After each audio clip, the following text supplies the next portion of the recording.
Peggy 3.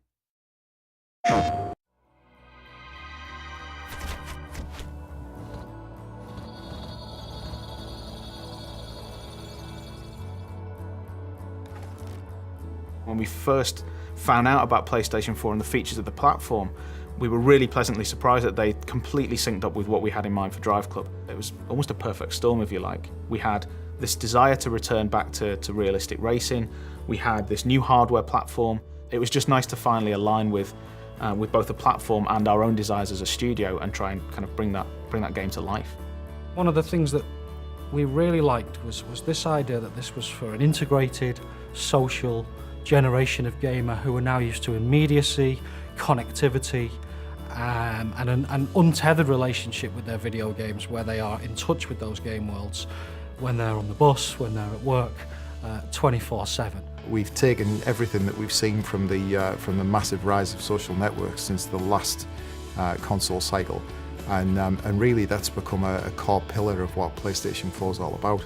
So, you know, DriveClub really works on that level better than anything else you've ever played. We wanted to create a community, a genuine, living, breathing community. So when it came to looking at how we tackle that from a DriveClub perspective, you know, what did community mean to us?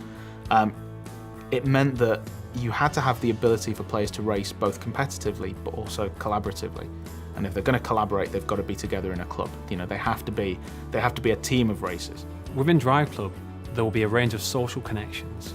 So you'll immediately be able to see all of your PlayStation Network friends, but then you'll also be able to see all of your friends and their connections within inside the game. So you'll be able to see how your friends are connected to other people. But we'll essentially make it very easy using the social connection feature to be able to find the perfect club for yourself. What we want to achieve with DriveClub is basically a game which transcends the standard racing experience. We want to make it so that it's motivated and driven by the community itself. So it's very much a case of players getting involved, creating their own events, and actually building a community around the tools that we offer them. So at the core of DriveClub, you have the ability to, anything that you do in the game, any time that you set, any score that you set, you can bundle that up as a challenge and then send it to friends, club mates, even complete strangers. You know, you can pass this data on to them and say, look what I did, I dare you to beat it. Challenges are not just to send and forget. Basically, you're put into a leaderboard with those people, and so for the set duration of the time of the challenge, you can compete to sort of better yourself. In addition, once the challenge has been sent out, if people like that challenge, they can start competing in it or even forward it on to their friends, and so there's an opportunity for those challenges to go viral.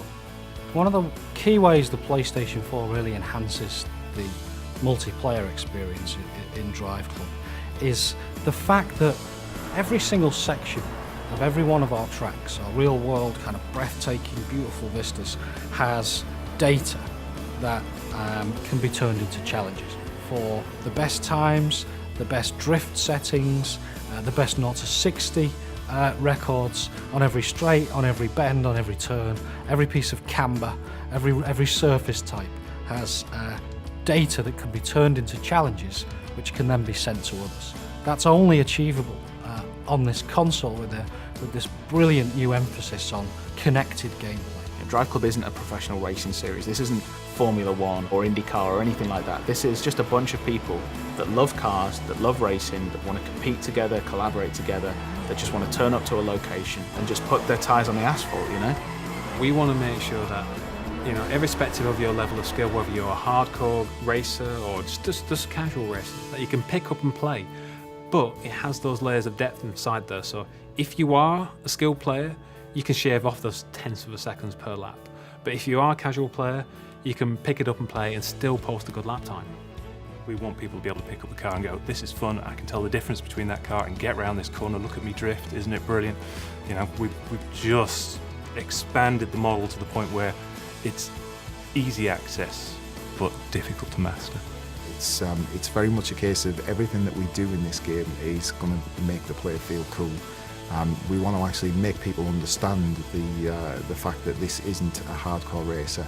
It's not a simulation in any way, shape or form. It's about having fun in cars on very fast roads. And of course, you know, being able to actually send out that information by cool videos, screenshots, and even sharing it to things like Ustream and the like is absolutely integral to that. You know, we want people to be viewing the information that we're sending out from every single player, so that they understand that this is a broad community and absolutely the best racing experience that they're going to have on the next generation console.